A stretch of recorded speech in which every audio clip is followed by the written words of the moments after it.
This weekend's most anticipated election is not here in France with the country's forthcoming presidential vote, but in Greece, where angry voters look set to punish the two mainstream parties who supported Athens' multi-billion euro bailout.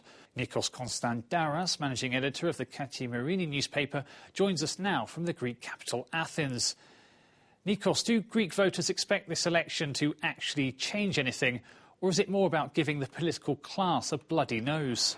Well, the Greek voters are very bewildered still. This is the first election in the new austerity period. Everything has changed. The economy's changed, their lives have changed, society as a whole is changing, and now politics are changing, but they haven't got an option of any new parties yet. So they're going into the elections with the old parties, which are themselves bewildered and lost and seeking credibility when they've lost it for their policies over the past 40 years.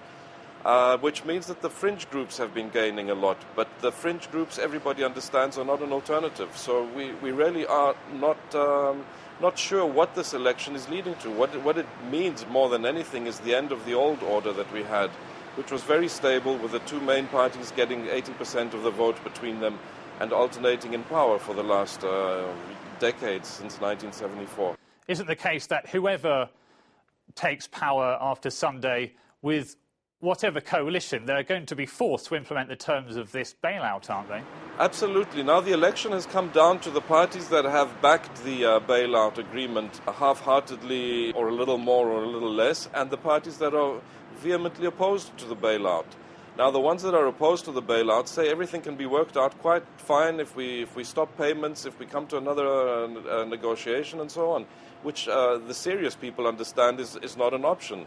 So I think a lot of people who will be protesting because with their vote in not being able to cast their vote for the two big parties will probably be hoping that enough other people will be voting for the two big parties, so that there's enough stability for us to be able to keep negotiating with our partners in the international community and keep the bailout on track. Do you get a sense that the Greek people still want to remain a member of the eurozone? Well, the biggest percentage in any polls that we saw recently was the number of people who want to remain in the eurozone, which is over 70%.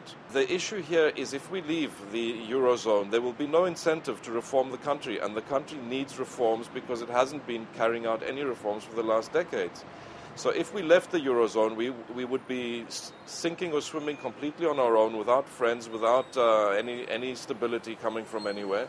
What are your predictions for Sunday? Who do you foresee taking power?